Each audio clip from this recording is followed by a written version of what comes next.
Bonjour à tous les abonnés de l'Intelligent TV et bienvenue dans ce nouveau numéro de votre émission hebdomadaire À vous la parole. Soumaoro Mamadou, président de la Maison des transporteurs de Côte d'Ivoire, est notre invité du jour.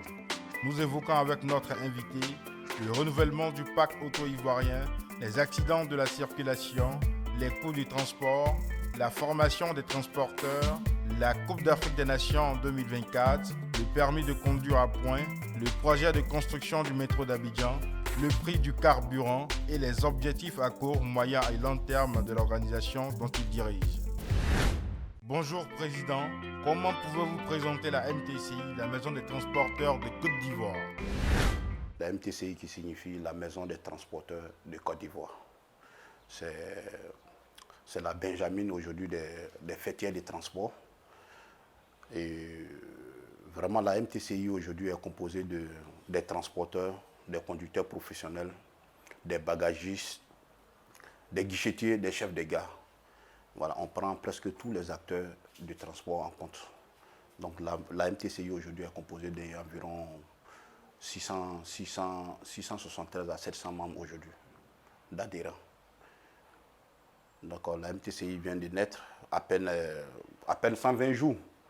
Mais en tout cas, on voit que vraiment les choses commencent à bien bouger. Ouais, parce qu'on a vu même des invitations à l'étranger dans plus de 5 pays. Donc vraiment, ça va. De façon spécifique, existe-t-il une maison, un siège qui vous est propre et qui sert de maison permanente à tous les transporteurs? Pour le moment, non. Pour le moment, non. Mais cette maison, c'est nous qui allons la construire. C'est pourquoi on a créé la maison des transporteurs. Voilà, c'est les transporteurs eux-mêmes qui doivent construire cette maison. Ce n'est pas quelqu'un qui doit construire ça pour les transporteurs. C'est nous, on doit la construire. Et cette maison, je peux vous le garantir, que cette maison sera bientôt construite en bâtiment. De façon générale, quels sont les objectifs à court, moyen et long terme de la MTCI? Le premier chantier que nous voulons bâtir d'abord, c'est le renouvellement des parcs auto. Parce qu'il y a un véritable, actuellement en Côte d'Ivoire, je prends l'exemple sur les taxis villes seulement, taxis compteurs. Nous avons environ 28 000 taxis qui sont en circulation. Mais parmi les 28 000, il n'y a que 3 000 vraiment qui sont open, quoi, qui sont en très bon état. Maintenant, vraiment le reste là, bon, ils sont presque HS. Donc, compte tenu du vieillissement du parc, c'est ce qui crée aujourd'hui les différents problèmes en Côte d'Ivoire. On voit des accidents par-ci, par-là. Ce n'est pas autre chose. C'est les voitures aujourd'hui qui ne peuvent plus tenir la route. C'est des véhicules de 20 ans, 30 ans, 40 ans qui sont en circulation en Côte d'Ivoire. Donc nous, aujourd'hui, le premier chantier que nous voulons bâtir, c'est sur renouveler le parc auto, le renouvellement des parcs auto. Et on a été reçu au Fonds de développement du transport routier il y a trois jours de cela. Et c'est ces problèmes que nous avons évoqués. Vraiment, nous avons demandé 1000 taxis immédiatement au Fonds de développement du transport routier pour pouvoir vraiment transporter les Ivoiriens librement et puis vraiment dans une sécurité totale, quoi. Donc voilà un peu. Et on ne va pas se limiter seulement à ces 1000 véhicules. Généralement, quand les véhicules sont en Côte d'Ivoire, nous avons constaté que c'est les problèmes d'entretien qui fatiguent plus les transporteurs. Donc aujourd'hui, nous avons décidé d'ouvrir 4 grands garages, des garages modernes dans le district d'Abidjan, c'est-à-dire un à la Riviera ici, et puis un à Bobo, un à Yopougon et un à Abidjan Sud, que nous allons installer à Koumassi. Donc voici un peu les différents projets de la MTCI aujourd'hui. Et le troisième point, on a vu aussi que vraiment les transporteurs sont en difficulté, hein, parce qu'on est toujours sur le terrain, les transporteurs sont en difficulté aujourd'hui. Nous avons eu à échanger avec des opérateurs économiques qui sont dans le secteur de l'immobilier. Comment créer au moins une cité des transporteurs pour qu'au moins chaque transporteur aujourd'hui ait au moins un dortoir, c'est-à-dire ait une maison à son propre nom. Nous avons évoqué ce problème au Fonds de développement du transport routier. Et en dehors de ça aussi, nous avons évoqué le problème d'assurance. Il y a un véritable problème d'assurance qui se passe en Côte d'Ivoire. Bon, les transporteurs eux-mêmes sont fautifs. Bon, il y a les assurances aussi qui sont fautifs. Donc, il faut remédier à tous ces problèmes-là très rapidement. Trouver des assurances pour les acteurs du transport. Quand je dis assurance, assurance santé et assurance vie. Et bien assurer aussi les engins que nous avons, c'est-à-dire les assurances tout risque sur les véhicules. Mais on ne peut pas assurer un véhicule qui a plus de 5 ans, tout risque, ce n'est pas possible, parce qu'elle n'est plus sous garantie. Donc, le point majeur aujourd'hui, c'est le renouvellement des parcs auto. Il faut avoir beaucoup de nouveaux véhicules, vraiment pour que le transport aujourd'hui soit un secteur plus dynamique. Voici un peu. Avec les coûts du transport qui ont tendance à grimper dans le sillage de l'inflation mondiale, quelle est la part de responsabilité des transporteurs? Bon, ça, ce côté, ça ne dépend pas aussi trop des transporteurs, parce que nous avons vu tout dernièrement à la pompe, il y a le prix du pétrole qui a un peu grimpé. Bon, si les transporteurs aussi veulent tenir compte de ça, on risque d'asphyxier la vie sur la population. Donc les transporteurs aujourd'hui, en tout cas, on essaie de faire beaucoup de sacrifices pour que vraiment les choses soient un peu justes, pour ne pas que, parce qu'il y a parents de chacun qui montent dans un baka ou dans un waro. Nous tous on a des parents qui voyagent, donc il faut tenir compte de tous ces facteurs pour essayer de vraiment stabiliser un peu le coût du transport, pour que vraiment ça soit un peu comment les mots me manquent, pour que ça soit un peu supportable par les Ivoiriens et par les habitants de la Côte d'Ivoire. Parce que si nous voulons regarder forcément ce qui se passe à l'international, bon, peut-être, je donne un exemple, hein, peut-être à Bourgois, jamais on va se retrouver à 500 francs, mais 600 francs. Mais en faisant ça, ça ne règle pas la situation. Au contraire, ça crée un autre problème. Donc aujourd'hui, les transporteurs, compte tenu de cette crise mondiale, il faut que le transporteur sache qu'il doit faire beaucoup de sacrifices pour pouvoir vraiment sauver sa propre population. Que pensez-vous de l'appui de l'État de Côte d'Ivoire qui a subventionné à voir les prix du carburant pour empêcher ces augmentations? Pour le gouvernement, c'est une félicitation pour l'État. Subventionner le carburant, en tout cas, c'est très bien. Parce que si le carburant n'est pas subventionné, les gens ne pourront plus se déplacer en Côte d'Ivoire. Donc l'État, le gouvernement a joué son grand rôle, essayer de subventionner le carburant. Et puis, il subventionne beaucoup de choses. Donc vraiment, c'est un grand pas du gouvernement, c'est un grand sacrifice que le gouvernement fait aujourd'hui pour alourdir, pour diminuer un peu les charges de nos honnêtes citoyens. Donc je félicite le gouvernement, surtout je félicite le chef du gouvernement, le Premier ministre Patrick Kachi, pour tout ce qu'il fait pour la Côte d'Ivoire, ainsi que le président de la République. S'agissant de l'autoroute à péage du Grand Bassam, êtes-vous d'accord avec les prix fixés? Oui. D'un côté, je suis d'accord, d'un côté, je ne suis pas d'accord. Parce que dans la forme, je ne suis pas d'accord. Mais dans le fond, je suis d'accord. Parce que vous savez, depuis 1960, ce que le président Ouattara est en train de faire aujourd'hui en Côte d'Ivoire,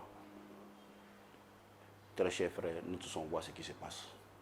Donc quand il regarde dans la forme, effectivement, le prix est élevé.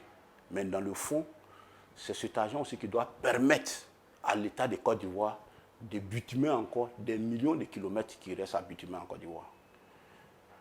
Voilà. Ce chantier, personne ne va réaliser ce chantier si ce n'est pas les Ivoiriens.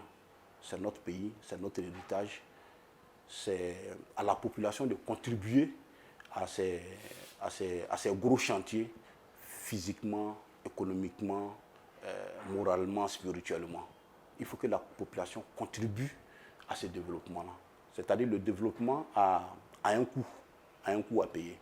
C'est-à-dire chaque fois qu'il y a un développement dans un pays, il y a les avantages et il y a les inconvénients.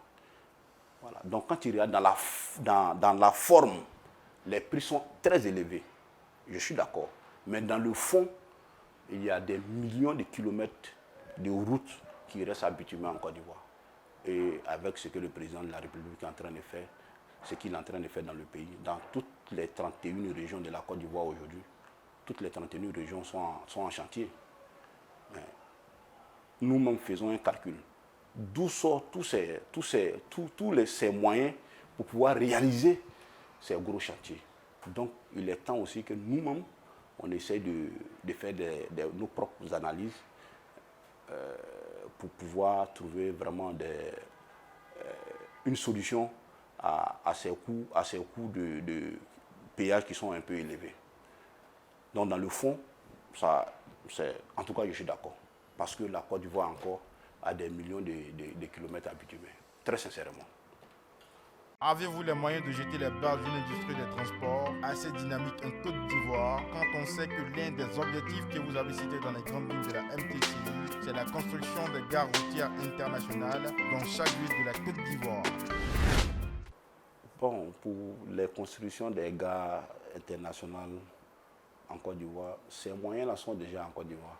Ces moyens-là sont là. Le seul hic, c'est qu'il y a une grande division aujourd'hui un peu dans le monde du transport. Il faut que il est temps de prendre conscience que la division n'a jamais fait développer un secteur ou bien un pays. C'est aux transporteurs de se mettre ensemble, travailler en équipe et puis pour pouvoir réaliser ces gros chantiers-là. Parce que si il faut demander tout à l'État de Côte d'Ivoire de financer. Mais entre nous, l'État n'a pas ses moyens. L'État n'a pas ses moyens. Donc il est grand temps que le secteur privé s'associe pour pouvoir réaliser ces gros chantiers-là. Sinon, c'est faisable. C'est même pas compliqué. C'est même pas compliqué. Quand tu es sur le terrain, il y a beaucoup de choses qui se passent. Les transporteurs même peuvent construire des gares routières vraiment internationales, plus modernes. C'est possible. C'est pas pour dire que c'est impossible. C'est très possible même. Mais il faut une organisation. C'est pourquoi j'ai demandé tout à l'heure. Il faut une organisation dans le secteur du transport routier pour pouvoir réaliser ces gros chantiers. Voilà. Une seule personne ne peut pas le faire. Ce n'est pas le travail d'une seule personne. Ces projets sont toujours réalisés en équipe. Quand tu vas à l'étranger, quand tu es à Paris, quand tu regardes le métro qui ramasse des millions de Français par jour, mais ces sociétés-là n'appartiennent pas à une seule personne. C'est des multinationales qui se sont associées pour pouvoir unir leurs forces, créer une seule société pour réaliser ces projets pharaoniques dans ces pays développés. Donc il est temps que les Africains aussi vraiment pensent à cette union-là, c'est-à-dire unir les forces pour pouvoir réaliser ces grands projets en Côte d'Ivoire. Parce que ce n'est pas une affaire que c'est le président de la République qui doit construire ces gares modernes en Côte d'Ivoire, ou bien c'est le Premier ministre qui doit le faire. Non, c'est une affaire de transport. C'est donc cette charge revient aux transporteurs routiers de Côte d'Ivoire. Mais pour y arriver, il faut se mettre ensemble, parler d'une seule voix, organiser le secteur. Et quand vous êtes organisé, ce n'est pas vous qui partez encore vers les institutions financières, c'est eux qui viennent vers vous. Quand les banquiers savent aujourd'hui que vous êtes bien organisé, vous êtes bien structuré, la banque n'a pas autre boulot à faire, c'est de donner l'argent d'investir. Voilà un peu. Donc ce problème de gare routière, ce n'est pas une affaire de gouvernement, ce n'est pas une affaire de l'État, c'est une affaire des transporteurs. C'est les transporteurs qui n'ont pas encore eu la volonté de construire des gares routières en Côte d'Ivoire. Là, je n'ai pas honte de le dire. Ce problème, ça nous revient. C'est nous-mêmes, on n'a pas encore décidé. Parce que le jour où on va décider, on peut construire même en Côte d'Ivoire la plus grande gare routière internationale de l'Afrique. La Côte d'Ivoire a cette possibilité-là. Je suis toujours sur le terrain. Les transporteurs aujourd'hui ont des gros moyens pour pouvoir réaliser ces projets pharaoniques-là. Ce n'est pas impossible. C'est très possible même. Et si on se met ensemble, si tous les transporteurs de Côte d'Ivoire aujourd'hui se mettent ensemble pour parler d'une seule voix, c'est les projets qu'on peut réaliser avant 6 mois. Certaines fêtières d'auto-école accusent les transporteurs de ne pas faire une formation continue ou tout simplement de ne pas prendre des cours pour avoir les permis de conduire. Est-ce exact et que compte faire la MTCI pour remédier à cette situation? Bon, quand ces fêtières d'auto-école disent ce genre de choses, c'est pas, sincèrement, c'est pas trop intéressant. Parce que d'abord, nous aussi, on les accuse. La dernière fois, j'ai eu une interview où j'ai dit sur quoi les auto-écoles se sont basées pour délivrer les permis en milliers aux conducteurs professionnels. Parce que quand ils regardent dans le secteur du transport routier, nos conducteurs ne sont pas formés. Sur 100 conducteurs, ceux qui connaissent les panneaux de signalisation, peut-être c'est 10%. Ça, c'est-à-dire il est temps de dire la vérité. Les gros discours, c'est-à-dire ne sont plus utiles actuellement. Il faut poser les actes concrets. Voilà. Sur 10 chauffeurs, sur 100 chauffeurs, c'est 10% qui maîtrisent le code de la route. Le reste, 90%, ils ne connaissent pas. Mais sur quoi les auto-écoles se sont basées, sur quoi les autorités se sont basées pour délivrer ces permis à ces conducteurs-là. Donc, la faute est nationale. Les transporteurs sont accusés, ils n'ont l'air pas de responsabilité. Les auto-écoles ont l'air pas de responsabilité. Les autorités ont l'air pas de responsabilité. Donc, c'est une plaie, on doit la soigner ensemble. Mais il faut aller à la source. Pour soigner cette plaie, va à la source pour pouvoir bien régler ces problèmes. Et cette source, c'est quoi? C'est la formation. Le secteur du transport manque énormément de formation. Il faut former les acteurs pour que vraiment ce secteur soit plus dynamique, pour que ce secteur soit plus assaini. C'est un problème de formation. À l'occasion de la Coupe d'Afrique des Nations que la Côte d'Ivoire accueille en 2024, quel sera le rôle des transporteurs pour que la population se déplace assez facilement et moins cher?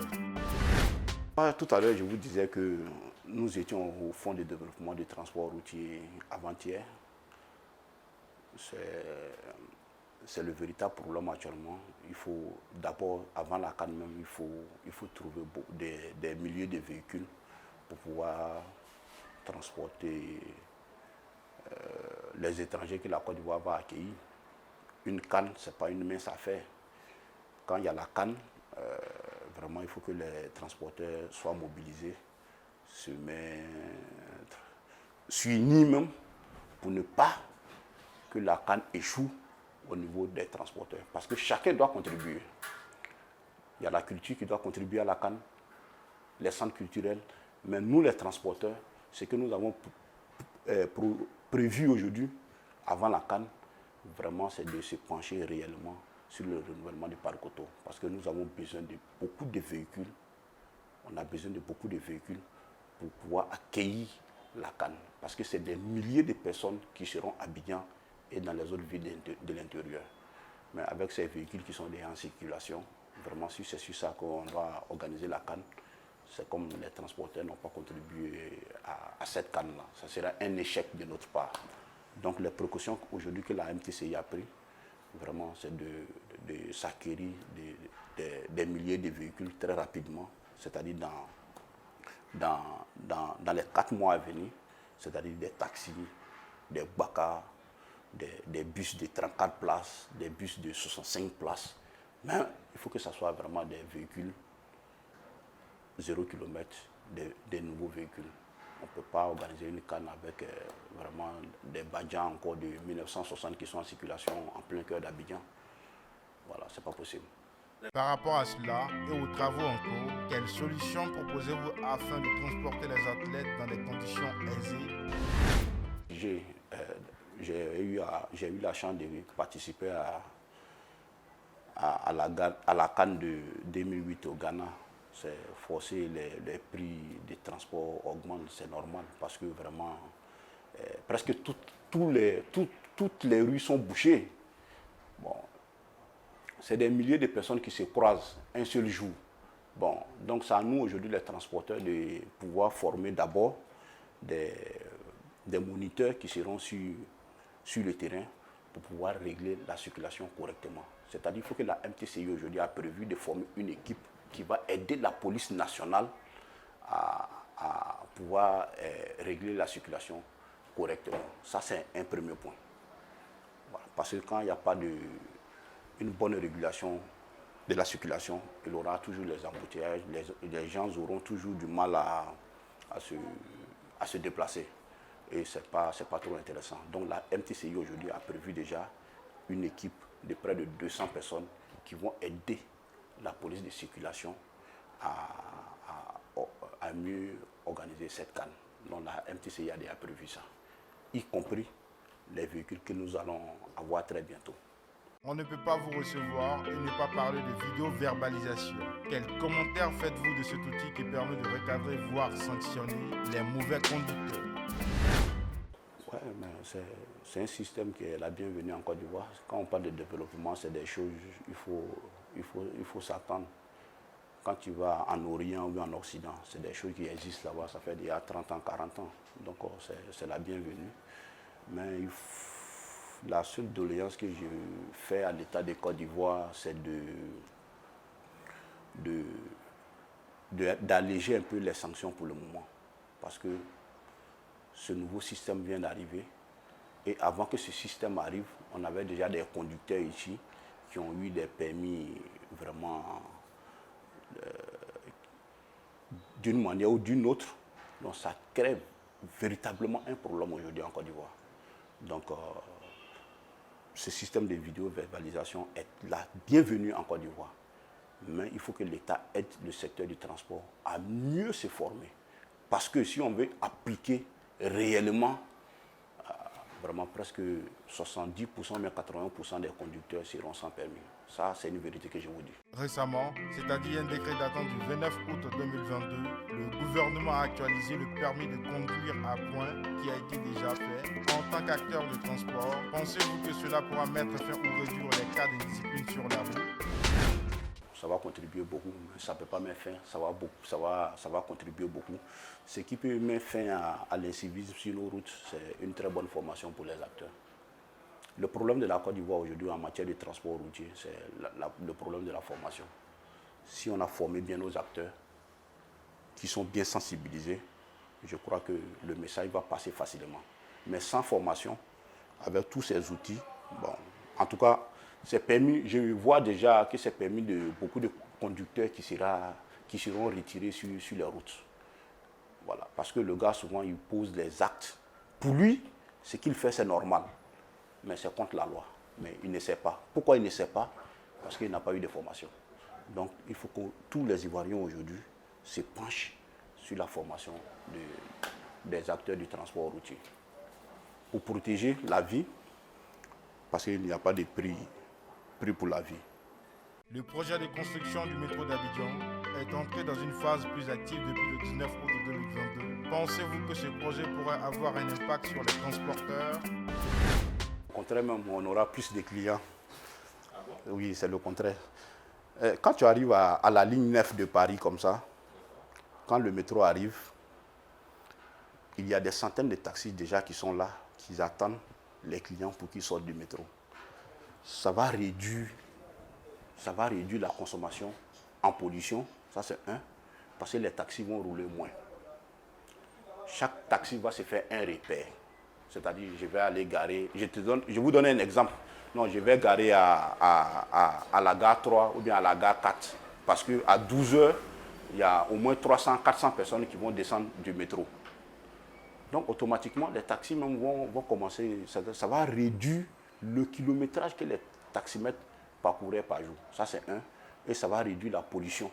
Le gaz que les échappements dégagent tous les jours, ça va réduire ça. Parce que ça sera des repères aujourd'hui pour avoir la clientèle très facilement pour presque tous les conducteurs, que ce soit les Woro, que ce soit les taxis. Il suffit d'aller te mettre à une station de métro, que ce soit la ligne 1 ou bien la ligne 2 ou bien la ligne 3. Tu gardes, tu attends juste 15 minutes.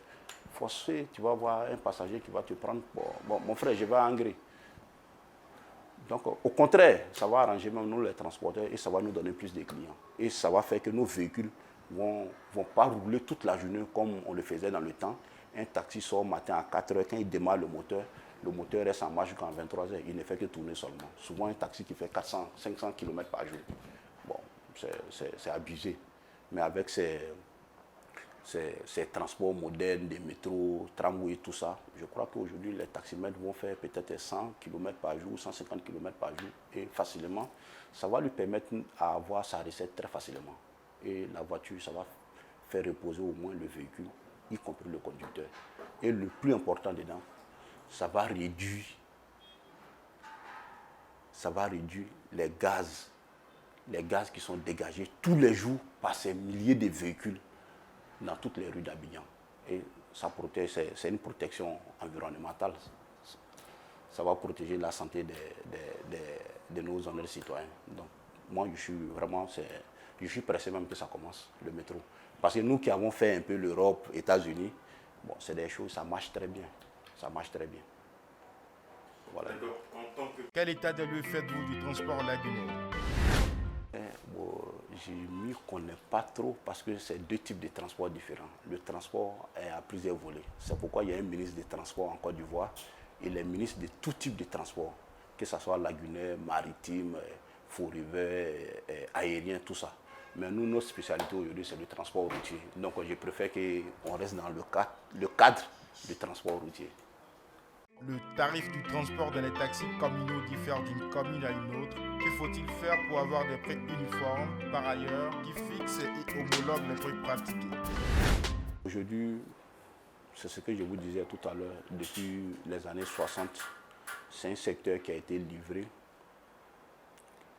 aux acteurs. Il n'y a pas eu de suivi, il n'y a pas eu trop de suivi dans le secteur du transport, jusqu'à ce que le président Ouattara soit président de la République aujourd'hui, qui est en train de bien s'occuper des transporteurs et qui a nommé un ministre très dynamique que je félicite. Vraiment, il n'y a pas de suivi dans ces choses-là. Un groupe de personnes crée une gare, c'est eux-mêmes qui donnent les tarifs et qui n'est pas normal. Il doit y avoir des structures étatiques spécialisées dans ces choses-là. D'un point A à un point B, ça va coûter tant. Voilà. Et donc, ce côté un peu, cette petite faute-là revient même à nos autorités. Pour terminer, que peut-on retenir, Monsieur le Président, comme difficulté d'une part et d'autre part, comme avancée dans le secteur des transports en Côte d'Ivoire? Je commence par la première question. Les difficultés aujourd'hui qui sont dans le secteur du transport, c'est le désordre et l'incivisme qui règnent aujourd'hui sur toute l'étendue du territoire dans le secteur du transport. Chaque commune a ses règles de fonctionnement. Bon, vraiment, c'est pas intéressant pour un pays qui veut se développer. Il est temps aujourd'hui que les transporteurs, chaque groupe de transporteurs se met ensemble, organiser les séminaires, discuter sous la supervision de l'État de Côte d'Ivoire pour trouver vraiment des bonnes formules pour remédier à tous ces différents problèmes qui se passent dans le secteur du transport. Aujourd'hui, tu empruntes un Baka à Bobo pour venir à Djamé, le tarif normal c'est 200 francs. Mais va en haut du pont, le soir, je fais exprès souvent, je regarde. L'apprenti, tu entends l'apprenti crier à Bobo 500, 500, 500, 500. Pourquoi? Parce qu'il y a un peu l'embouteillage. C'est-à-dire de 200 francs, on se retrouve à 500 francs. C'est-à-dire une augmentation de 150%, ce qui n'est pas normal. Mais tout ça, ce n'est pas la faute qui revient à l'État, c'est la faute qui revient à nous les transporteurs. C'est parce qu'on n'a pas organisé le secteur. On attend tout de l'État qui n'est pas normal. On attend tout de l'État qui n'est pas normal. Il est temps que les transporteurs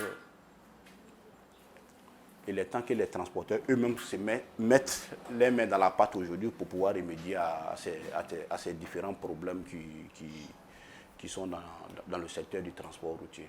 Parce que personne ne le refera à nos places si ce n'est pas nous-mêmes. Il est temps aujourd'hui qu'on s'organise, organiser vraiment des séminaires pour former et sensibiliser nos acteurs.